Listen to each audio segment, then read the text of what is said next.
दोस्तों नमस्कार। मकर राशि वाले मेरे मित्रों, आप सभी का ज्योतिष के इस बेहद ही खास और आपके जिंदगी में बहुत बड़े बदलाव लेकर आने वाले एक खास कार्यक्रम में बहुत बहुत स्वागत है।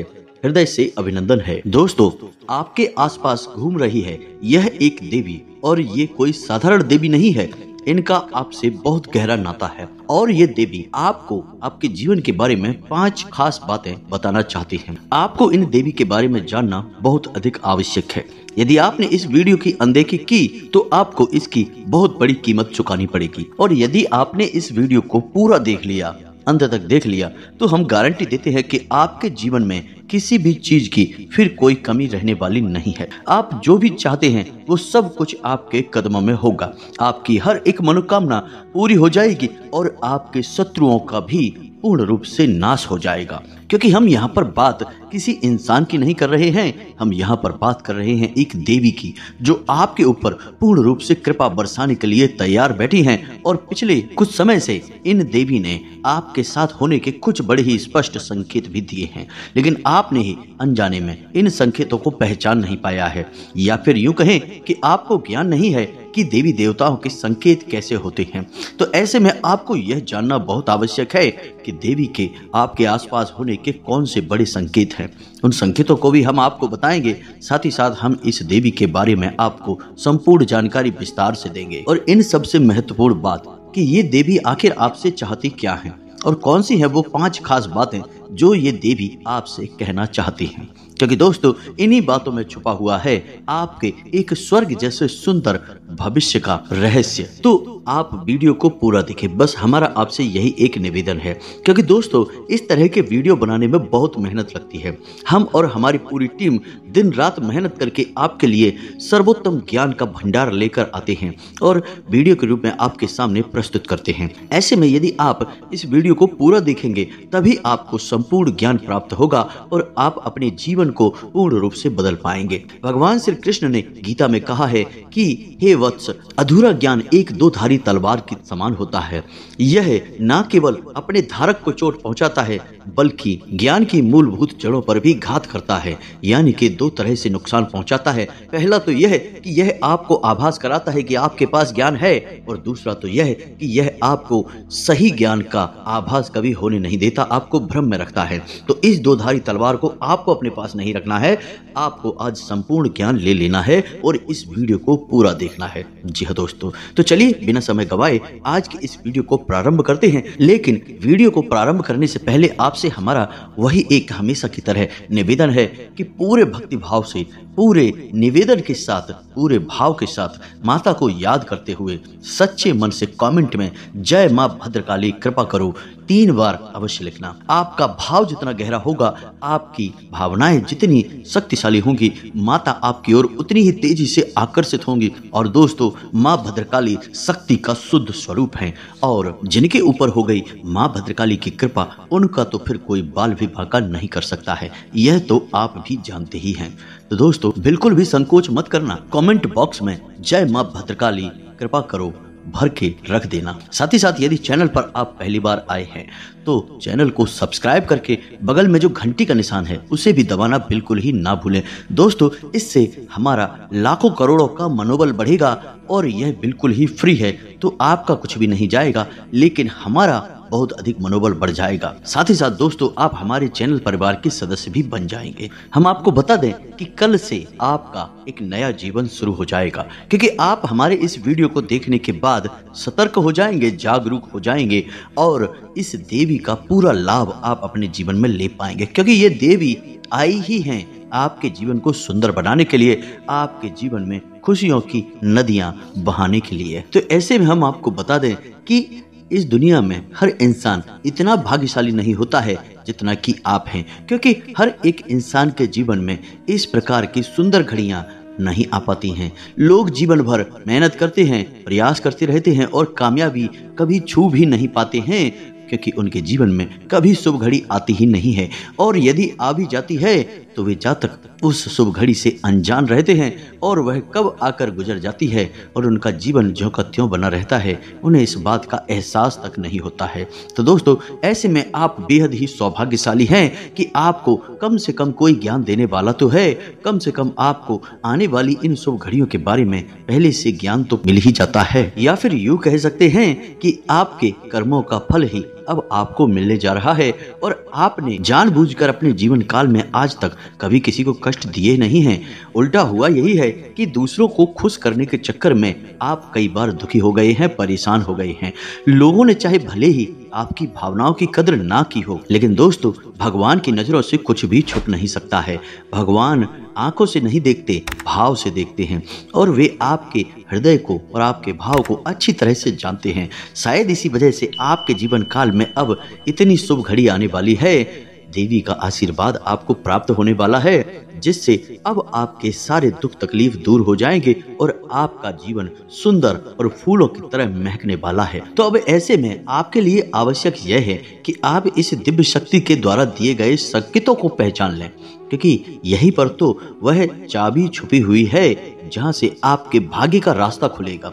जब आप पहचान ही नहीं पाएंगे कि आपके आसपास कौन घूम रहा है, कौन सी देवी घूम रही हैं, तो फिर आप उस देवी से किस प्रकार संपर्क साधेंगे, किस प्रकार उस देवी को प्रसन्न करेंगे, क्योंकि यूं ही अंदाजा लगा लेने मात्र से कार्य नहीं बन जाते। दोस्तों, हमें सटीक ज्ञान होना आवश्यक है। तो ध्यान से सुनो, अब हम जो आपको बताने जा रहे हैं वही है आपके जीवन का सबसे महत्वपूर्ण ज्ञान। जी हाँ दोस्तों, हम आपको संकेतों के बारे में बताने जा रहे हैं। दोस्तों, हम आपको पहले भी अपने कई वीडियो में यह बता चुके हैं कि जब भी देवी देवता हमसे संपर्क साधने की कोशिश करते हैं तो वे संकेतों की भाषा में बात करते हैं। जी हाँ दोस्तों, याद रखें, देवी देवताओं की भाषा सांकेतिक होती है और हमें इन संकेतों को पकड़ना पड़ता है, समझना पड़ता है।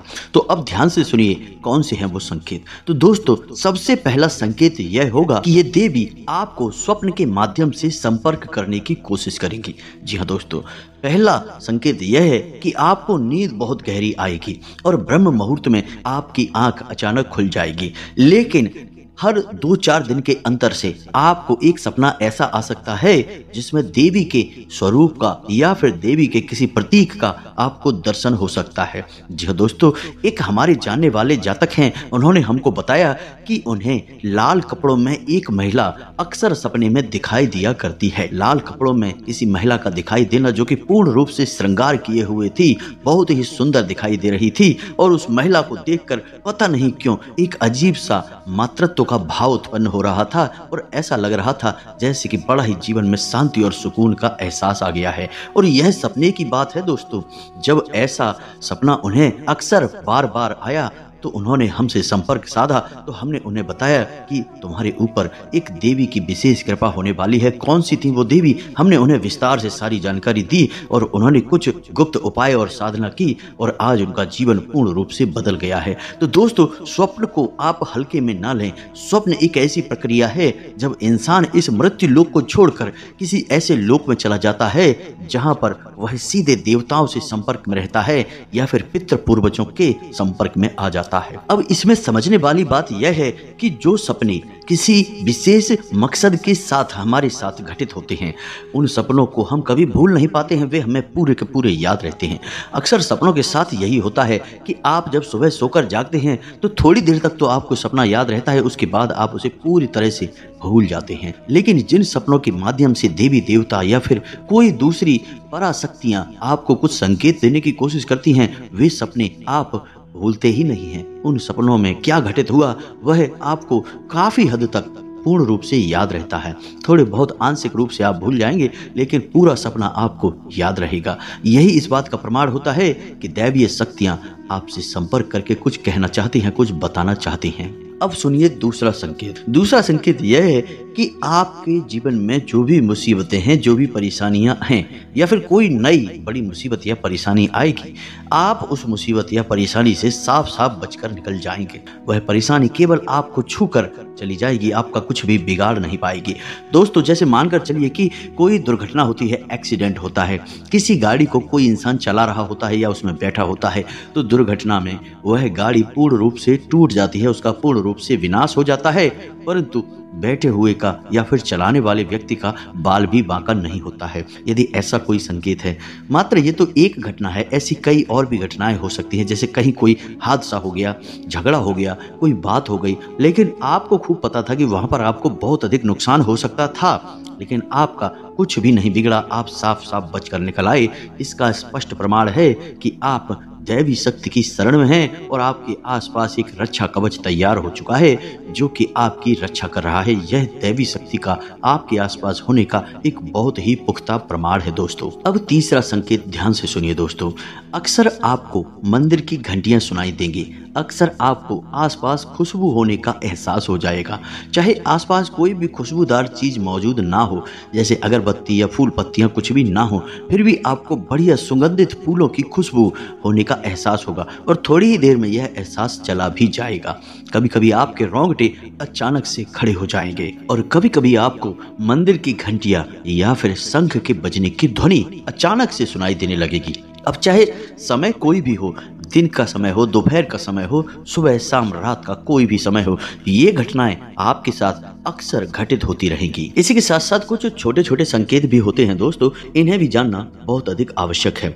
जैसे कि आपको अचानक से कोई खुशखबरी सुनाई देगी, आपका कोई ऐसा कार्य जिसके बारे में आपको लगता था कि यह कार्य आपका बनेगा नहीं या फिर बनेगा भी तो आपको बहुत नुकसान होगा, लेकिन वह कार्य आसानी से बन जाएगा और आपका कोई नुकसान भी नहीं होगा, आपका फायदा ही होगा। जैसे कोई विवाद है या कोई और दूसरा कार्य है। अगला संकेत यह होगा कि आपका रुका हुआ धन आपको प्राप्त हो जाएगा। जैसे कोई इंसान है जिसने आपसे पैसे लिए और वह दे नहीं रहा है, लेकिन कुछ ऐसा होगा कि वह खुद पैसे लेकर आपके दरवाजे पर आएगा और आपको आपके पैसे वापस करेगा। कभी कभी ऐसा होगा कि आपको जैसे जो लग रहा था किसी घटना के होने का कि ऐसा अवश्य हो सकता है और वही घटना अचानक से घट जाएगी। यह भी बहुत बड़ा प्रमाण है, इसे भी हल्के में नहीं लेना चाहिए। और कुछ संकेत और भी हैं दोस्तों जो कि कुछ जातकों ने बताए हैं, स्पष्ट तौर पर प्रमाण है देवी शक्ति के आसपास होने का। जैसे कि वो कहीं जा रहे हैं और कुछ उनके दिमाग में उलझन है या कोई उनके साथ बुरी घटना घटी है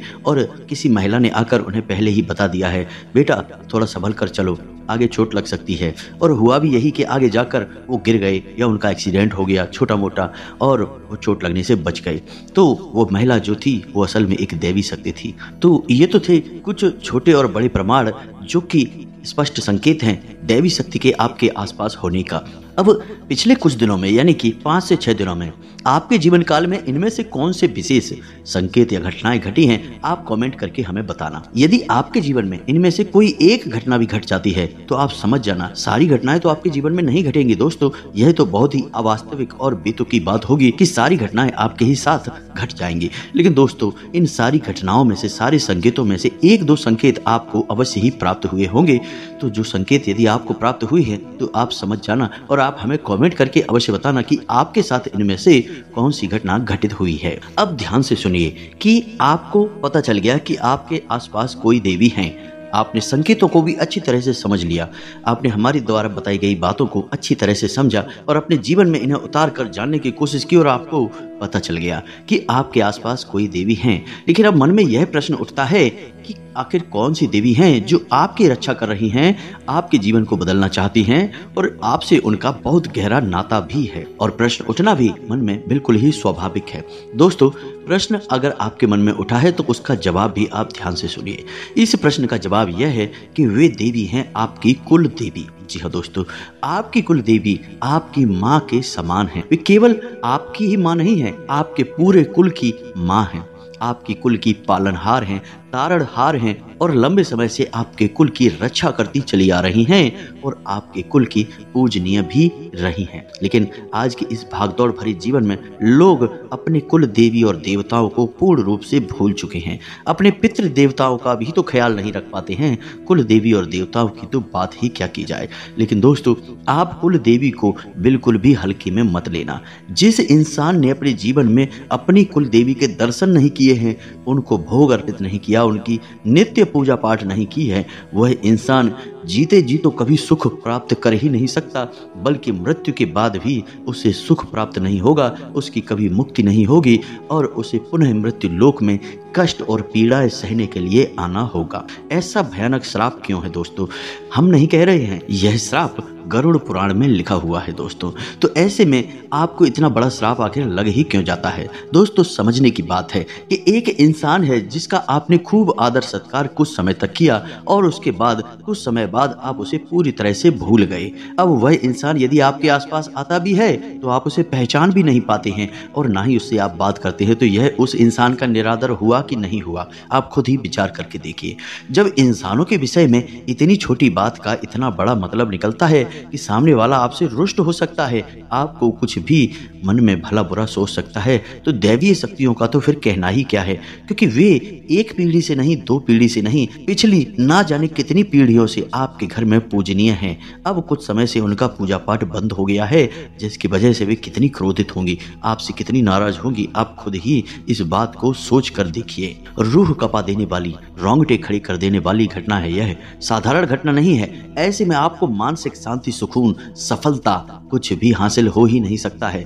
कुल देवी का अपमान निरादर जहां हो जाए, उस घर में किसी भी प्रकार की खुशहाली आ ही नहीं सकती है। तो अब ऐसे में आप क्या करें? दोस्तों, हम आपको बता दें कि आपको जो हमने बताए हैं उनमें से यदि एक भी संकेत देखने को मिल जाता है अपने जीवन काल में पिछले 5 से 6 दिनों में, जी हाँ दोस्तों, हम आपको बता रहे हैं, आप ध्यान से समझिए। पिछले 5 से 6 दिनों में यदि आपको इनमें से 1 या 2 संकेत भी मिल गए हैं तो आप समझिए कि आपकी कुल देवी आपके आसपास है। अब वो आपसे क्या कह रही हैं? दोस्तों, वे आपसे 5 बातें कह रही हैं। आप ध्यान से सुनिए दोस्तों। इस वीडियो को आपने यदि मिस कर दिया तो हम कह रहे हैं कि आप अपने जीवन का सबसे बहुमूल्य खजाना मिस कर देंगे। फिर मत कहना कि जीवन बदलता क्यों नहीं है, परेशानी कटती क्यों नहीं है, क्योंकि इसका कारण आप स्वयं खुद होंगे। तो आप ध्यान से सुनिए कि आपकी कुल देवी आपसे क्या कह रही हैं। सबसे पहली बात कि आपकी कुल देवी आपसे कह रही हैं कि उनकी पूजा पाठ प्रारंभ करो। जब भी कोई देवी या देवता किसी कुल से बंध जाते हैं तो वे उस कुल की पूजा पाठ और उस कुल के सत्कर्मों से ऊर्जा ग्रहण करने लगते हैं। और जब उनका पूजा पाठ बंद हो जाता है तो देवी देवताओं की शक्ति पर इसका प्रभाव पड़ता है। जिस प्रकार पितरों की पूजा करने से पितरों को शक्ति प्राप्त होती है, वैसे ही देवी देवताओं की पूजा करने से उन्हें भी शक्ति प्राप्त होती है। फिर वे हमें देने योग्य होते हैं, इसीलिए उनका नाम देवता होता है। वो हमें देते हैं इसलिए देवता कहलाते हैं। तो आपको क्या करना है? उनकी पूजा पाठ प्रारंभ करनी है। दूसरी बात, आपकी कुलदेवी आपसे क्या कह रही हैं? दूसरी बात, आपकी कुलदेवी आपसे यह कह रही हैं कि आप उन्हें भूल चुके हैं, उन्हें आपने याद नहीं किया है, आप उनके मूल स्थान को नहीं जानते हैं। तो एक बार कम से कम जीवन में उनके मूल स्थान पर जाकर उनके लिए कुछ विशेष पूजा पाठ अवश्य कराइए दोस्तों। यकीन मानिए, ये बातें कोई भी इंसान आपको बताएगा नहीं, मुफ्त में तो कोई नहीं बताएगा। बहुत मोटी मोटी रकम लेकर लोग इतनी बड़ी बड़ी बातें बताते हैं, हम तो आपको मुफ्त में ही बता रहे हैं, क्योंकि हमारा मकसद केवल और केवल आपके जीवन में बदलाव लेकर आना है। अब चौथी मांग सुनिए दोस्तों, यह बहुत ही आवश्यक है। चौथी मांग कुलदेवी की आपसे यह है कि आपके घर में जब भी पूजा पाठ होती है तो एक दीपक कुलदेवी के नाम का अवश्य जलाया जाए और कुलदेवी के नाम से भोग अवश्य निकाला जाए दोस्तों। कुलदेवी को याद करते हुए उनके नाम से थोड़ा सा भोग अवश्य निकाला जाए। आप अपनी पूजा की अलमारी में देवी देवताओं को भोग तो लगाते ही हैं, कुलदेवी के नाम से भी आपको भोग निकालना है। यह कुलदेवी की विशेष मांग है दोस्तों, याद रखना। अब 5वीं मांग दोस्तों, कुलदेवी की 5वीं मांग यह है कि आपके घर में जब भी कोई विशेष कार्य हो, यानी कि कोई भी दैवीय या फिर संस्कारित कार्य हो, कोई त्योहार आदि की पूजा पाठ हो, तब कुल देवी की भी पूजा की जाए, कुल देवी को भी याद किया जाए। बिना कुल देवी को याद किया गया कोई भी संस्कार पूरा नहीं किया जा सकता है। जिस घर में कुल देवी को याद नहीं किया जाता, भोग नहीं निकाला जाता, दीपक नहीं जलाया जाता, पूजा पाठ नहीं की जाती, उस घर में कोई भी धर्म कर्म संस्कार संपन्न नहीं होता, शुभ नहीं माना जाता। तो आपको इन बातों का ध्यान रखना है दोस्तों, संकेतों को पहचानना है, अपनी देवी की मांग को समझना है। अब सबसे महत्वपूर्ण बात कि कुछ जातक यह कहेंगे कि हमें तो पता ही नहीं कि हमारी कुल देवी कौन है, तो हम कैसे अपनी कुल देवी को पहचानेंगे, कैसे उनके बारे में जानकारी निकालेंगे। तो दोस्तों इसके दो तरीके हैं, आप ध्यान से सुनिए। पहला तरीका यह है कि आप अपने घर के बड़े बुजुर्गों से, जी हाँ दोस्तों, अपने घर के सबसे बुजुर्ग सदस्य से यह जानने की कोशिश करें, 2-4 लोगों से बात करें कि आपके घर में कौन सी कुल देवी की पूजा की जाती है। कुछ लोगों के यहाँ भद्रकाली की पूजा होती है, किसी के यहाँ बगलामुखी की पूजा होती है, किसी के यहाँ विंध्यवासिनी देवी की पूजा होती है। तो आपके घर में किस कुल देवी की पूजा की जाती है? अब यदि आपके घर के बड़े बुजुर्गों को भी इसके बारे में पता नहीं है, तो फिर आपको करना होगा एक विशेष प्रयोग। जी हाँ दोस्तों, यह प्रयोग 7 दिनों तक चलेगा, थोड़ा सा कठोर रहेगा। इस प्रयोग के बारे में आपको हम बताने जा रहे हैं, ध्यान से सुनिए। इस प्रयोग को करने से आपकी कुल देवी आपको सपने के माध्यम से संपर्क करके स्वयं दर्शन देके बताएंगी, या फिर कोई ना कोई और संकेत आपको प्राप्त होगा जिसमें आपको आपकी कुल देवी के बारे में पता चल जाएगा। जी हाँ दोस्तों, तो अब अपनी कुल देवी को पता लगाने का सबसे शक्तिशाली उपाय क्या है, इसे ध्यान से सुनिए। उपाय आपका शुक्रवार के दिन प्रारंभ होगा, 7 दिनों तक चलेगा दोस्तों। इसके लिए आपको सामग्री क्या चाहिए, ध्यान से सुनिए। पान के पत्ते और एक साबुत सुपारी। जी हाँ दोस्तों, पान के पत्ते आपको 7 लेने हैं और एक साबुत सुपारी लेनी है। सुपारी बिल्कुल भी खंडित नहीं होनी चाहिए, टूटी फूटी नहीं होनी चाहिए। अब आपका यह उपाय शुक्रवार के दिन प्रारंभ होगा सुबह के समय। तो नहा धोकर स्नान ध्यान करने के बाद, अपनी दैनिक क्रियाओं से निवृत्त होने के बाद आप अपने पूजा घर में जाएंगे और वहां पर आप एक चांदी का सिक्का लेंगे। इस चांदी के सिक्के को आपको लाल रंग का एक आसन बिछाना है, यानी लाल रंग का एक छोटा सा कपड़ा बिछाना है अपनी पूजा स्थली में ही, और वहां पर आपको इस सिक्के को रखना है। और इस सिक्के के ऊपर आपको वह सुपारी लेकर आई हुई रखनी है और उस सुपारी के ऊपर आपको जल की कुछ बूंदें छिड़कनी है। अब आपको गाय के घी का एक दीपक वहां जलाना है और हाथ जोड़कर प्रार्थना करना है कि हे माँ, हम भूल चुके हैं कि आप कौन हैं, लेकिन आप हैं, हमारे कुल की रक्षक हैं। हमसे जो भूल चूक हुई है उसे आप क्षमा करें और नादान समझकर माफ़ करते हुए हमें किसी प्रकार का संकेत दें ताकि हम आपको पहचान सकें और आपकी पूजा पाठ प्रारंभ करके जीवन को धन्य बना सके। जी दोस्तों, इस प्रकार की आपको प्रार्थना करनी है और मौली अर्पित करनी है। सुपारी को आप जैसे ही मौली अर्पित करते हैं तो वह जागृत हो उठती है और गौरी गणेश का स्वरूप ले लेती है। जी हाँ दोस्तों, तो आपको मौली अर्पित करने के बाद कहना है कि माता आप वस्त्र स्वीकार करिए। इसी के बाद आपको सुपारी को थोड़ा सा सिंदूर लगाना है और फिर से प्रार्थना करनी है कि हे माँ, आप श्रृंगार स्वीकार करिए। और इसी के साथ आपको कुछ मीठा प्रसाद के रूप में, भोग के रूप में माता को अर्पित करना है और हाथ जोड़कर कहना है कि हे माते, आप भोग स्वीकार करिए। बस आपको इतना करना है। अब यह सुपारी और सिक्का वहीं पर रखा रहेगा और पान के जो पत्ते हैं उन पत्तों को भी आप हर रोज एक पत्ता माता को अर्पित करेंगे और उसके बाद उस पत्ते को अपनी जेब में रखकर घर से बाहर निकल जाया करेंगे। अब हर रोज आपको यही प्रक्रिया दोहरानी है।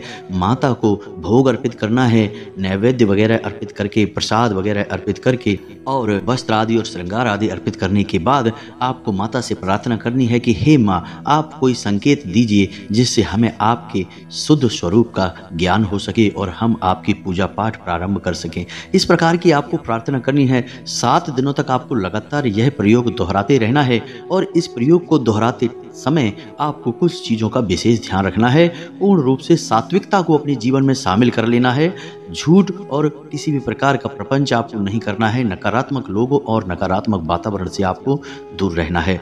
किसी भी प्रकार की गलत खान पान की वस्तु आपको नहीं लेनी है, जैसे जुआ, मीट, मांस, मदिरा आपको बिल्कुल भी नहीं करना है और जितना हो सके उतना सात्विक भोजन लेना है। लहसुन, प्याज आदि का भी आपको त्याग करना होगा। 7 दिनों के लिए आपको जमीन पर ही शयन करना होगा और जितना हो सके उतना लोगों से कम बात करनी होगी। इन 7 दिनों के दौरान आपको भूले से भी किसी महिला का अपमान नहीं करना है और ना ही किसी भी भिखारी को अपने दरवाजे से खाली हाथ वापस जाने देना है। 7 दिनों के अंदर अंदर माता आपको या तो स्वप्न के माध्यम से या फिर किसी अन्य माध्यम से अपने होने का एहसास अवश्य करा देंगे कि उनका शुद्ध स्वरूप कौन सा है। साथ ही साथ दोस्तों, हम आपको यह भी सलाह देंगे कि आप अपने घर के मुख्य दरवाजे की दहलीज पर शाम के समय गाय के घी का बना हुआ एक दीपक रोज जलाएं इन्हीं 7 दिनों तक, और दीपक की बाती का मुख बाहर की ओर करें।